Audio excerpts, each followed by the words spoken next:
Great morning, students. Today we will start our next part of chapter 4, Effective Communication. In this video, we will learn what is 7 C's of effective communication, what is benefits of effective communication. Now we start 7 C's of communication. See in picture, there are 7 circles and in all circles, elements are start from C. That's why it called 7 C's of communication. The 7 C's also known as the 7 principle of communication. In 7 C's को हम क्या बोलते हैं? 7 principles of communication. It helps us to focus on our thoughts and ideas for effective communication. अगर communication में ये 7 के 7 principles present हैं तो हम अपने communication में focus कर सकते हैं अपनी thoughts पर, अपने ideas पर, तो हम message में convey करने वाले हैं.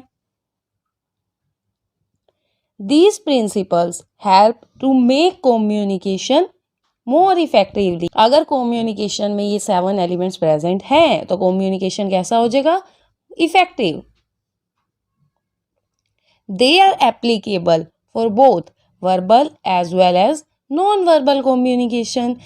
7 प्रिंसिपल्स वर्बल और नॉन वर्बल दोनों पे अप्लाई होते हैं. Verbal communication, that communication which include body language, gestures, postures, eye contact etcetera. Non-verbal communication include written and oral communication. Now, we will discuss name of these 7 principles.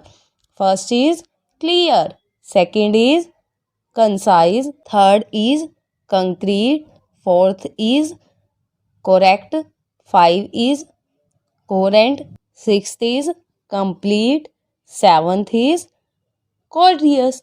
अगर ये 7 के 7 elements communication में present हैं तो हमारा communication effective होगा. Now effective communication का first step clearly यही कहता है कि मैसेज रिसीवर को अच्छे से क्लियर होना चाहिए. उसके लिए हम कुछ स्टेप्स ध्यान में रखेंगे. Which one? The message can be conveyed effectively if the sender has clarity in his thoughts. अगर सेंडर के माइंड में ऑलरेडी थॉट्स क्लियर हैं मैसेज को अच्छे से कन्वे कर सकता है. The message should be easily understood by the receiver. Message इस फॉर्म में होना चाहिए कि वो रिसीवर को इजीली समझ आ सके. The message should have a single goal, not a mixture of idea. Message के अंदर एक टाइम पर एक ही गोल फिक्स होना चाहिए, उसमें आइडियाज का मिक्सचर नहीं होना चाहिए. नेक्स्ट चीज कंसाइज.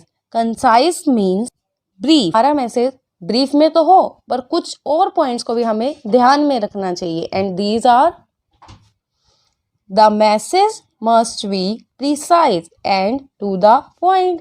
मैसेज ब्रीफ में तो हो पर टू द पॉइंट हो. Short and brief message should be used to maintain the receiver's attention.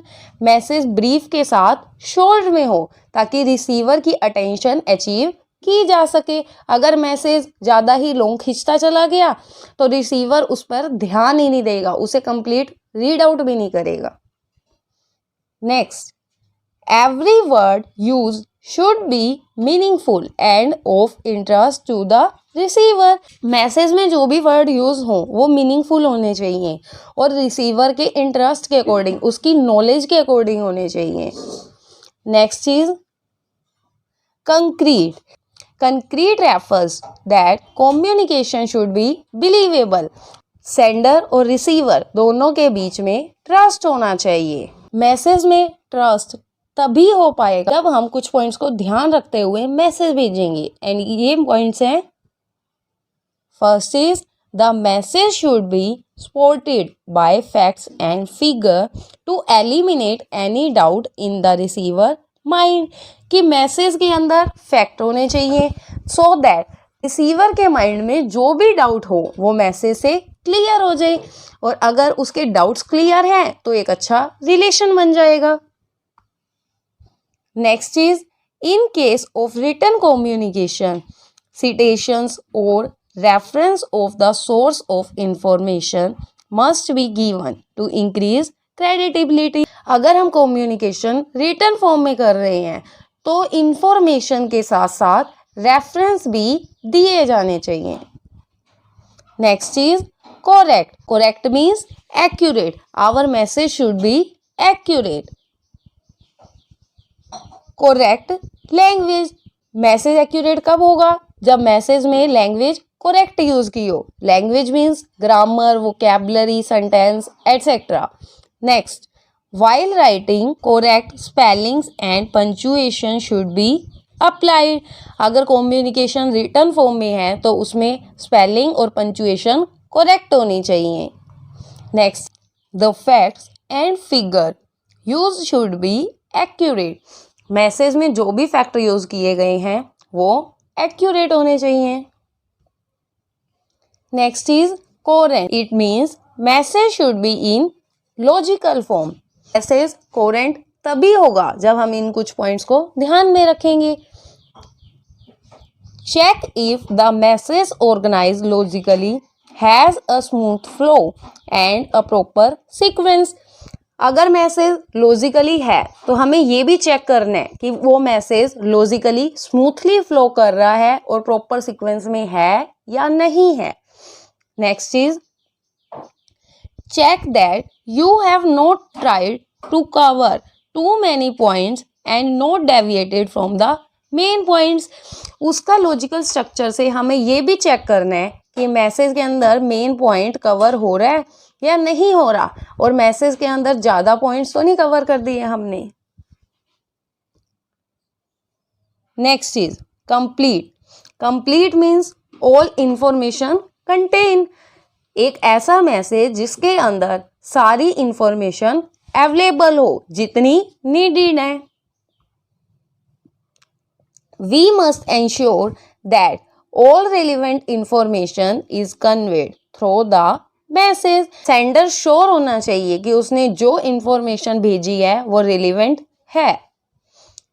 Next, it should answers all the queries in the mind of the receiver to obtain a better response and understanding from him। अगर message complete form में है तो receiver के mind में जो भी queries आ रही हैं उसको एक बेटर रिस्पॉन्स भी मिलेगा और उसे समझ भी आएगी। अगर मैसेज इनकम्प्लीट होगा तो रिसीवर की क्वेरीज दूर नहीं हो सकती। अगर मैसेज कंप्लीट है, रिसीवर उसे एक से दूसरी बार पढ़ेगा तो उसकी क्वेरीज दूर हो जाएंगी। Usually in formal communication the sender is also required to convey what actions need to be taken by the receiver as a result of the conversation. अगर आपकी कम्युनिकेशन प्रॉपर फॉर्मल में है तो सेंडर ये भी रिक्वायर करता है कि रिसीवर मैसेज समझने के बाद क्या एक्शन लेगा, क्या रिजल्ट होगा कम्युनिकेशन का, कंप्लीट एलिमेंट ये भी कंटेन करता है। Next is courteous. The feeling and views of the receiver along with his knowledge, experience and age must be considered। It show respect for the receiver। Message convey करने के time पर हमें receiver की knowledge, उसका mindset भी ध्यान में रखना चाहिए। लास्ट वीडियो के अंदर एग्जाम्पल देखा था किंग और प्रीस्ट और एडवाइजर के साथ। तो एडवाइजर ने जब किंग को रिप्लाई किया था तो उसने उसकी नॉलेज, उसकी एज को माइंड में रख के रिप्लाई किया था। Next is the receiver should be addressed in a friendly and courteous manner by using respectful terms और गेस्चर। रिसीवर के साथ बात करते टाइम में नेचर फ्रेंडली होना चाहिए और हमें गेस्चर्स का प्रॉपर यूज करना चाहिए ताकि वो हमारे वर्ड्स को अगर नहीं समझ पाया गेस्चर से उस बात को समझ सके।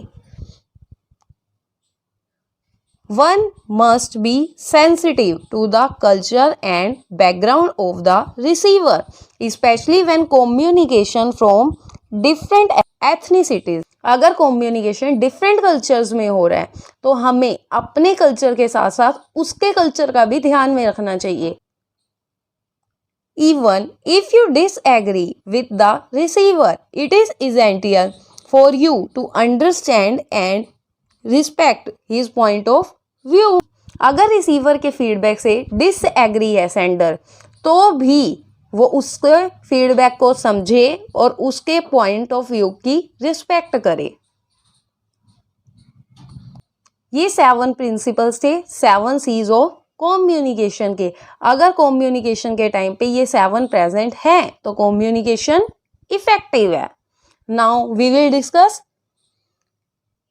Benefits of effective communication. अगर कम्युनिकेशन इफेक्टिव है तो उसके बेनिफिट्स क्या क्या होंगे।